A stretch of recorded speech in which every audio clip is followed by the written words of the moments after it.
जय हिंद दोस्तों। बंगाल पंचायत इलेक्शन खत्म हो चुका है और इसमें टीएमसी यानी कि तृणमूल कांग्रेस भारी बहुमत से जीत हासिल करी है। 34,560 ग्राम पंचायतों की सीट जीतकर टीएमसी नंबर 1 पार्टी रही। वहीं पर 9621 सीटों के साथ बीजेपी नंबर 2 की पार्टी रही। लेकिन आज की वीडियो में हम इस इलेक्शन के बारे में चर्चा नहीं करेंगे। इस इलेक्शन में जहां जहां पर वायलेंस हुए उसके बारे में हम चर्चा करेंगे। दोस्तों, कलकत्ता हाईकोर्ट के ऑर्डर, इसके अलावा बंगाल सरकार के हस्तक्षेप के बावजूद राज्य में वैसा ही वायलेंस देखने को मिला जैसा कि हर बार यहां पर वायलेंस देखने को मिलता है। जिस दिन इलेक्शन थे, यानी कि मैं 8 जुलाई की बात कर रहा हूं, उस दिन तकरीबन 19 लोग मारे गए। दोस्तों, बंगाल इलेक्शन से एक दिन पहले से जो वायलेंस शुरू हुआ वो गिनती के एक दिन बाद तक लगातार देखा गया। वीडियो में आगे बढ़ने से पहले बता दूं कि मैं जो भी चीज़ यहाँ पर बोलूँगा वो अपने से नहीं बोलूँगा, आर्टिकल और डाटा के आधार पर बोलूँगा। इन सभी का रिसोर्स का लिंक डिस्क्रिप्शन में दिया रहेगा, आप वहाँ से जाकर इजीली पढ़ सकते हो। इसीलिए वीडियो में थोड़ा एंड तक बने रहे। अब टॉपिक पर वापस आते हैं। दोस्तों, आपको अगर लगता है कि इसमें किसी एक पार्टी के कार्यकर्ता हंगामा करते हैं तो बिल्कुल ऐसा नहीं है। बीजेपी, टीएमसी, कांग्रेस, सीपीएम जैसे सभी पार्टी के कार्यकर्ता इसमें हंगामा करते हैं।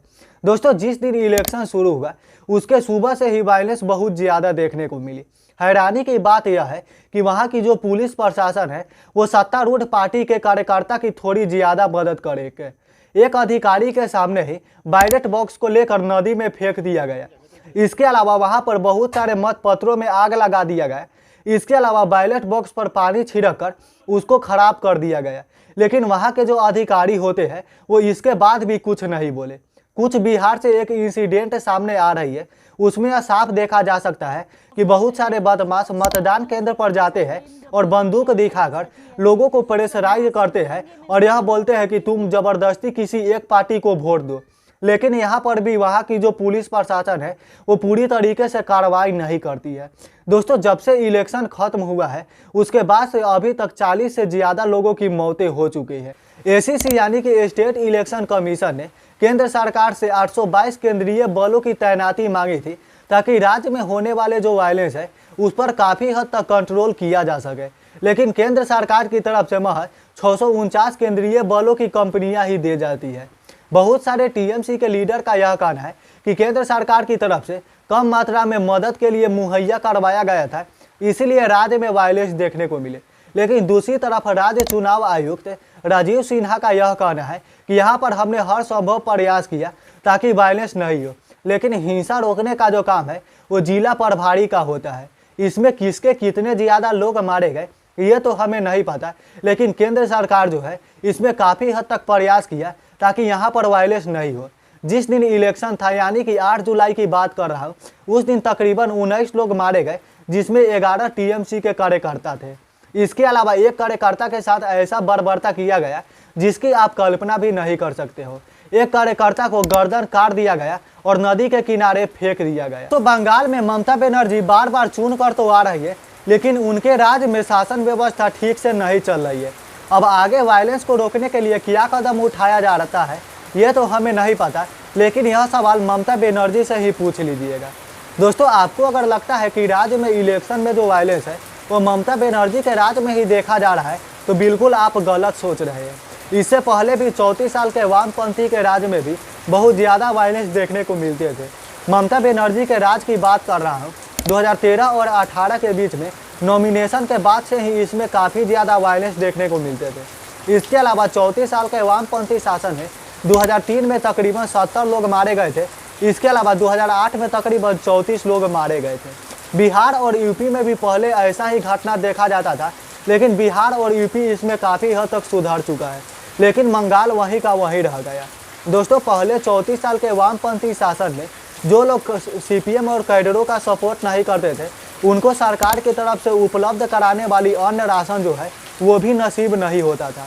लेकिन वो लोग जो है वो डर के मारे पुलिस और प्रशासन को भी शिकायत दर्ज नहीं करवा सकते थे, क्योंकि वहाँ की जो पुलिस प्रशासन है वो सत्तारूढ़ पार्टी की ही चाटुकारिता करती। दोस्तों, बंगाल में जो यह हिंसा का साइकिल है वो साल 1990 से ही देखा जा रहा है। पहले चूँकि टीएमसी नहीं थी, इसीलिए वहाँ पर कांग्रेस और सीपीएम में काफ़ी ज़्यादा वायलेंस देखने को मिलते थे। साल 1993 में सरकार के खिलाफ एक रैली के दौरान ममता बनर्जी भी घायल हो गई थी, जिसमें तकरीबन 14 लोग मारे गए थे। पहले सीपीएम और कांग्रेस के बीच में काफ़ी लड़ाई होती थी, लेकिन जैसे ही टीएमसी बनी उसके बाद दोनों जो पार्टी है वो नीचे धंसने लगी, जिसके बाद से लगातार अंतराल पर लड़ाई देखने को मिली। 2001 में टीएमसी और सीपीएम के बीच वायलेंस हुई थी, जिसमें तकरीबन 11 लोग मारे गए थे।